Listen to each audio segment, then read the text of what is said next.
এই যাত্রার খবর জানাতে নারায়ণগঞ্জের সাইনবোর্ড এলাকা থেকে যুক্ত হয়েছেন সহকর্মী গৌতম সাহা। গৌতম, মহাসড়কের পরিস্থিতি ঠিক এই মুহূর্তে কেমন দেখছেন? যানজট রয়েছে কিনা এবং যাত্রীদের কোনো ভোগান্তি বা তাদের কাছ থেকে কোনো অভিযোগের খবর কি পেয়েছেন? ঈদযাত্রায় যত সময় বাড়ছে হাজারো মানুষ মহাসড়কে কিন্তু নেমে আসছে।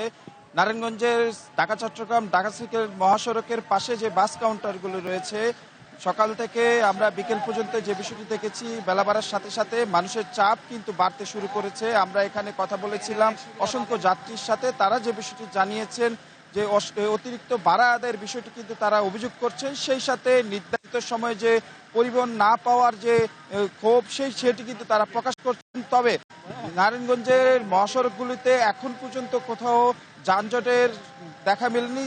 কিছুক্ষণ আগে এই নারায়ণগঞ্জের ঢাকা চট্টগ্রাম মহাসড়কের যে সোনারগাঁয়ে একটি পোশাক কারখানার শ্রমিকরা বকেয়া বেতনের দাবিতে কিন্তু তারা বিক্ষোভ করে সেই সড়ক অবরোধ করে যান চলাচল বন্ধ করে দেয়, যার কারণে কিন্তু ঘণ্টাব্যাপী যানজটের সৃষ্টি হয় ঢাকা চট্টগ্রাম মহাসড়কের চট্টগ্রাম লেনে। এবং কিছুক্ষণ পরে মালিকদের সাথে শ্রমিকদের পুলিশের আশ্বাসের বিনিময়ে কিন্তু তারা শ্রমিকরা সরে যাওয়ার পরে সেই যান চলাচল কিন্তু স্বাভাবিক হয়। এখন যান চলাচল স্বাভাবিক রয়েছে ঢাকা চট্টগ্রাম মহাসড়কে এবং ঢাকা সিলেট মহাসড়কের যে 6 লেনের উন্নয়ন কার্যক্রম চলমান রয়েছে, সেখানেও কিন্তু যে কার্যক্রম যেহেতু বন্ধ রয়েছে গত 24 তারিখে, সেক্ষেত্রে সেখানে রাস্তা খুলে দেওয়া হয়েছে, সেখানেও যান চলাচল আমরা স্বাভাবিকের বিষয়টি জানতে পেরেছি। তবে আমরা কথা বলেছিলাম যে যাত্রীদের অভিযোগ যে অতিরিক্ত ভাড়া আদায় এবং নির্ধারিত সময় যে পরিবহন না পাওয়ার যে ক্ষোভের বিষয়ে কথা বলেছিলাম। এখানে পরিবহন স্টাফরা যারা রয়েছে তারা কিন্তু এক প্রকার অস্বীকার করে বলছেন সরকার যে নির্ধারিত ভাড়ার নির্ধারণ করেছেন সেই ভাড়া মোতাবেক তারা কিন্তু যাত্রীদের কাছে ভাড়া নিচ্ছেন।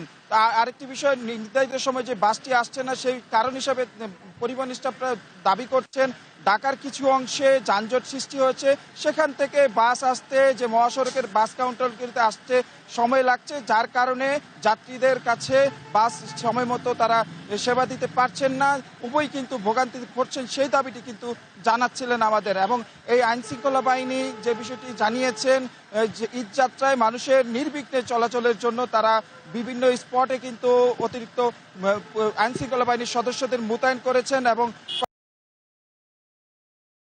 ব্যবস্থা গ্রহণ করেছেন এবং মানুষ যাতে নির্বিঘ্নে ঈদ করতে পারে সেই লক্ষ্যে কিন্তু তারা কাজ করছেন বলে জানিয়েছেন স্থানীয় পুলিশ।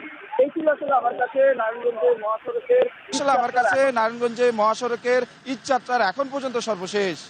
গৌতম, ধন্যবাদ আপনাকে।